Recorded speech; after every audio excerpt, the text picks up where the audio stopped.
Welcome back to another episode of Shadow the Apple. It's been rough. It's been very rough, but we're here continuing another episode. And another series loss for the Mets, and it's been rough. Let me tell you, it was a close. You had a close game on Monday. It was a 2-1 game. You had Bo Bichette come back to Toronto, got a standing ovation. Overall, it was a good time for Bo Bichette. Trey Savage on the mound against Sean Manaea. Sean Manaea was, not too bad actually, all things considered. But, other than the Lindor home run, they didn't really have any source of hitting, and it was a tight battle. But fortunately, the Mets just gave up one more run, and they lost the game. So that was game one.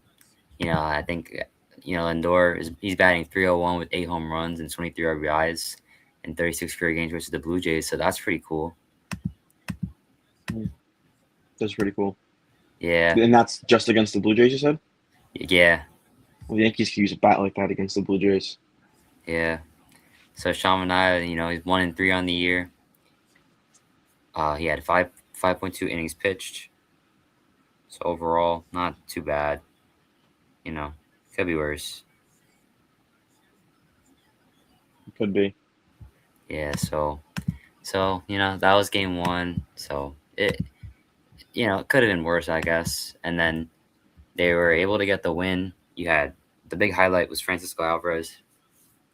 And I've seen a lot of discourse.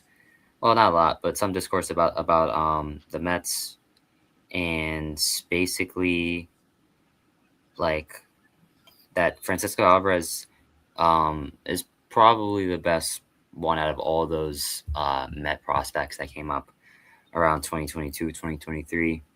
Like those group of guys, I'd say. And he's probably been the best this season, even with him being injured. And it showed when he got a big home run against the Blue Jays uh, in game two.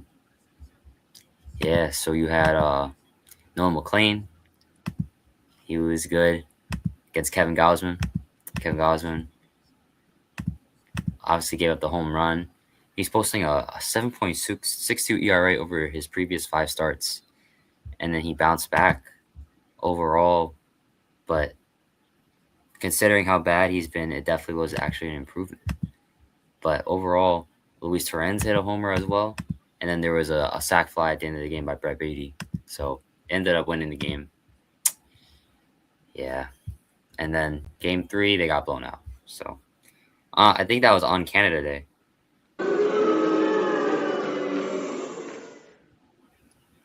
Yeah.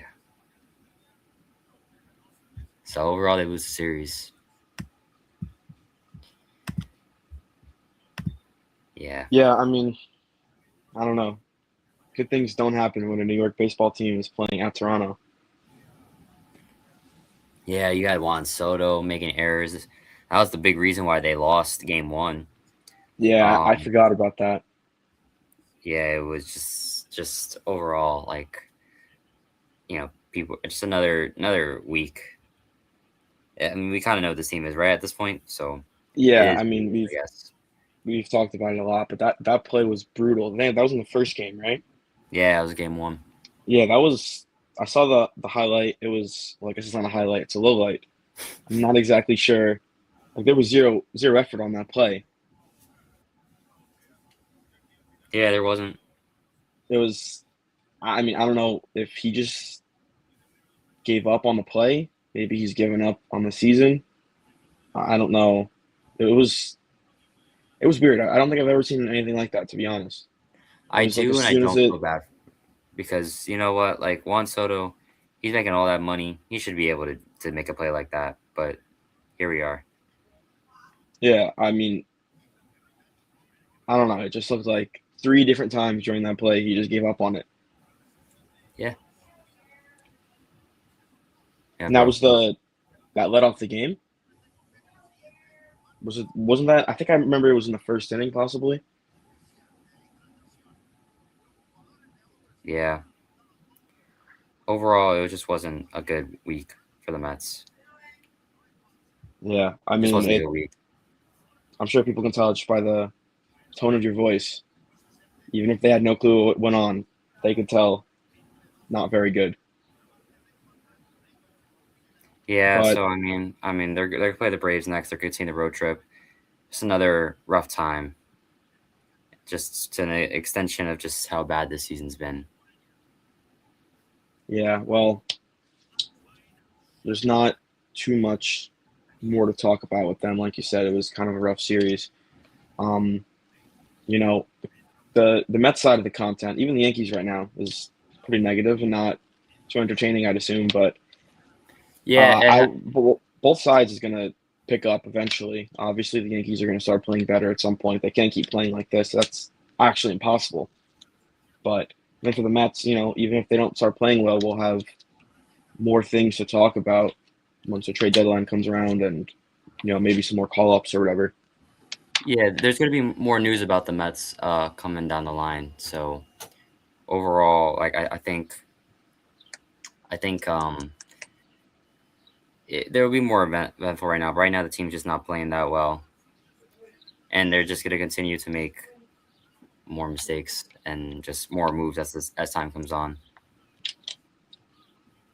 Well, is that all? Is that all you want to talk about the New York Mets? Yeah, pretty much. Nothing else. There's nothing else to talk about there. Nah. Yeah. Well, another team who's playing just like the Mets is the New York Yankees. Um, they've now lost 7 straight games, back-to-back sweeps. This one was against the Detroit Tigers at home. Um, the first game on Monday, they lost 7-3.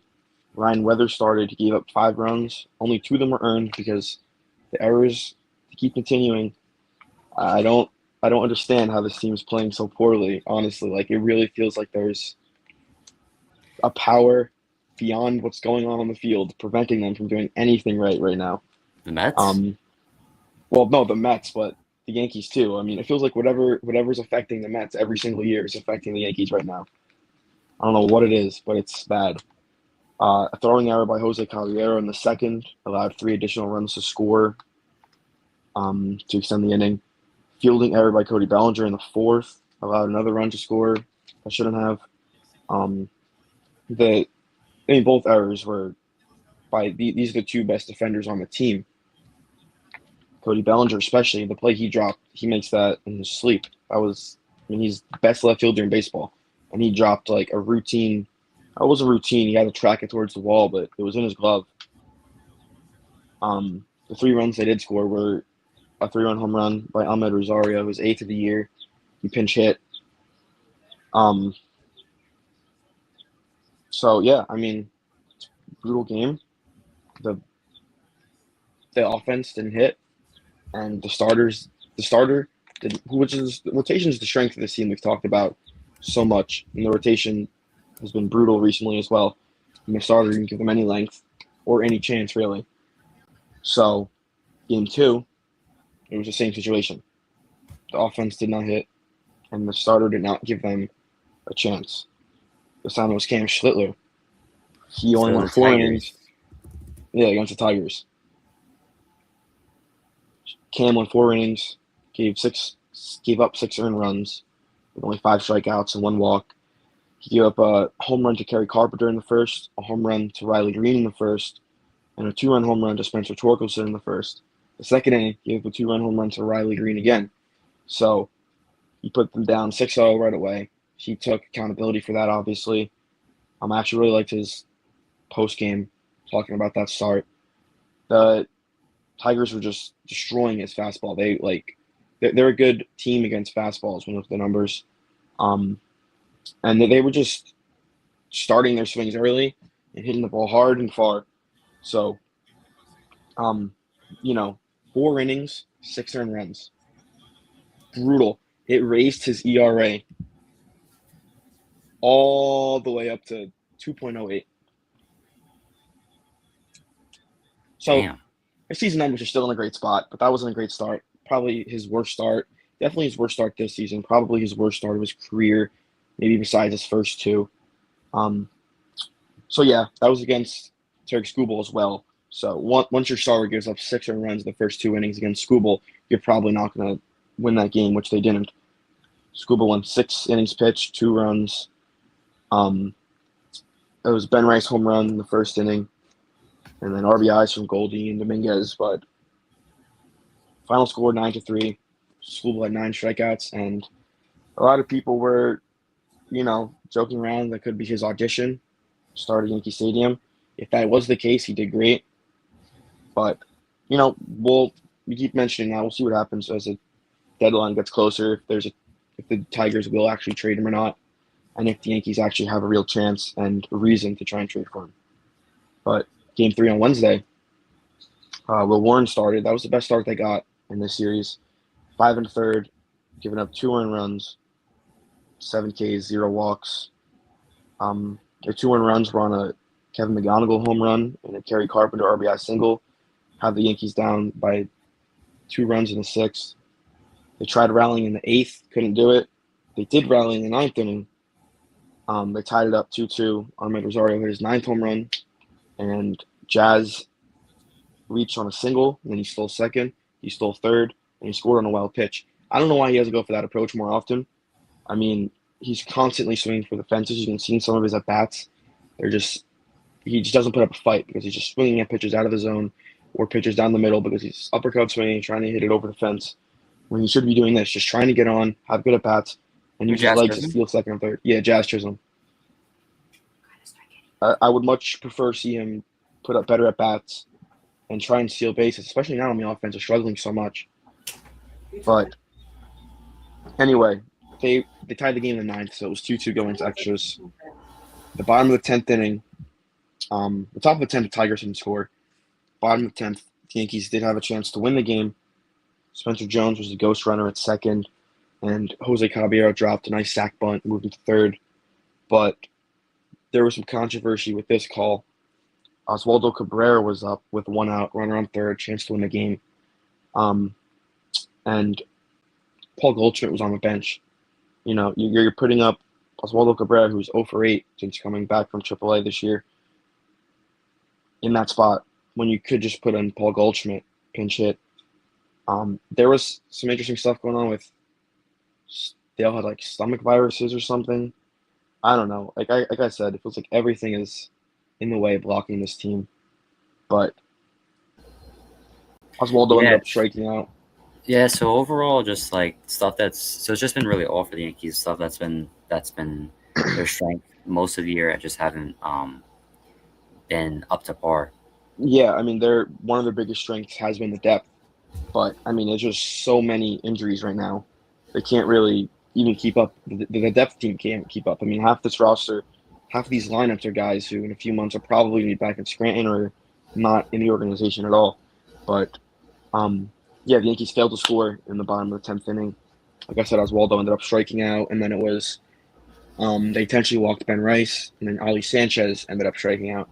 So going into the bottom of the 11th, in comes Camilo Doval. No point breaking it down. He's struggling again. Gave up 4 runs in the 11th inning. Yankees lose that game 6-2 in extras. Doval's ERA is up to 4.96 this season in 32.2 innings. He's had some good outings, but more than not, he's been pretty poor. So he's been pretty bad since he's come to the Yankees. So he's a guy that has pitched well in the past before coming to this team, but not right now, not with this team. He had Xiao Lee, hopefully I pronounced that right, in an 0-2 count with 2 outs. Do you know who that hitter is? Who's that hitter? Xiao Lee, hopefully that's the right pronunciation. Nah. No, me neither. I never heard of this guy until they played the Tigers this year. He had an 0-2 count. He ended up walking him to extend the inning, and then he gave up all the 4 runs. So it's just a brutal, unfortunate, bad outing again for Camilo Doval. Blew the game. So yeah, the Yankees have lost 7 straight games, and the Rays have now won 7 straight games. So they're So not in first place anymore. I mean, we knew that as of the last episode. Yankees are yeah, they now weren't. They were behind. They were behind by one. they're 48 and 38, so only 10 games over 500 now, and 3.5 games back. But the American League is, I mean, listen, they just got swept back to back by 2 American League teams, so it doesn't sound, it sounds kind of comical saying this right now, but the American League is still extremely weak. Once the Yankees get players back, like Trent Grisham and Ryan McMahon, are both going to be back for tomorrow's game to start the series against the Twins. So the Yankees need that series too. They always beat up on the Twins. Hopefully they can at Yeah, least if win there's the series. any team they can get back on, it's probably them. So, hopefully they can at least win the series. A sweep would be amazing. I can't ask for that. That's just does not seem possible right now. A series win even seems like a lot to ask, but it's the Twins at home, 4th of July weekend. You have 2 of your normal starters coming back, I should say. I mean, Ryan McMahon's not going to do too much on offense, but at least he'll bring more than Oswaldo Cabrera has and better defense at third compared to what we've had with Rosario and Caballero while he's been out. So there's not too much more to say there. Just hope that, 2 hitters coming back can put some life into this team, help the defense out a lot. That's been an issue. I mean, the starters haven't done too much recently to help themselves, but the defense definitely has not helped them as well as, there's been so many unearned runs. I got to look up the stat for the next episode, but I mean, there's so many, it has to be somewhat of a record, the amount of unearned runs this team has given up. But I think Yeah, that's pretty. It's an interesting stat. yeah, I don't even know the number, but I remember last episode I had something about it. I forget what it was, but oh yeah, 12 out of the 21 runs that gave up in Boston were unearned. So I mean, that you're not helping yourself there. The offense doesn't hit right now. The defense does not play solid defense right now, and the starting rotation is just not giving them length or even a chance. So we'll see. Hopefully, the rotation being the biggest strength can, get them through this next series. It's going to be Cole Rodon and Ryan Weathers. So Damn, so that's hopefully we good. can I get mean, some solid starts, and we'll see what happens. yeah, it's gonna be a weekend series. I think there's plenty of time to make it up, and it's a perfect way to make it back up. Playing the Twins. Yeah. Yeah, and then Shaman I has to play Chris Sale. Mm. Good luck. Yeah, so then that's Saturday, and then Friday you got Christian Scott, Grant Holmes. Sunday, no one playing Martin Perez. Second series against the Braves this year.